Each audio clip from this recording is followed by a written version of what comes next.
Чингэлтэй дүүргийн 14-18 скватер дүүргийн 13-14 дугаар хороо буюу Сэлбэдэд төв 12,000 айлыг орон сууцжуулахаар төлөвлөсөн.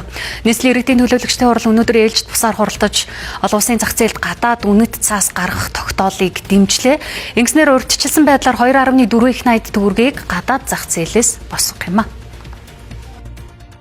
За гэр ороолын сэргэлтийн хүрээнд Чингэлтэй дүүргийн 14-18, Сүхбаатар дүүргийн 13-14 дугаар хорооны 2211 талбарыг чөлөөлж орон сууцжуулахаар төлөвлөсөн юм а.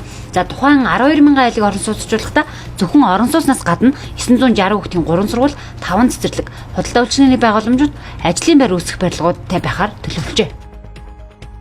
Дээрээс нь инженерийн дэд үтсийн салбар, шугам, авто замын ажлууд, мөн одоо үерийн усны далангийн хамгаалтын барилга байгууламж, мөн сэлб дагсан аялал жуулчлалын бүс болгохтой төлөвлөлтөй холбоотойгоор усан ийм толио үүсгэх, усан сан тийм аялал жуулчлалын сан орчин бүрдүүлэх зорилготой усан сан болгох энэ ажил мөн үерийн уснаас хамгаалах тохиоллын систем гэдэг смарт дотод байгаа хэрэгтэй.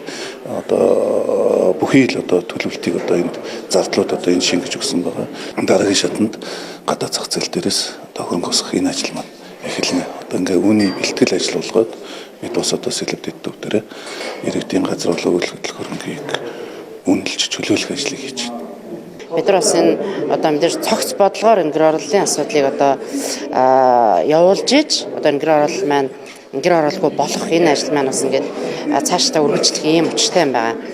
Тэгээ энэ 2020 оноос хойш Чингэлтэй дүүргийн 14-18 дугаар хорон дээр зураг төсөв тэзүү хийгдсэн.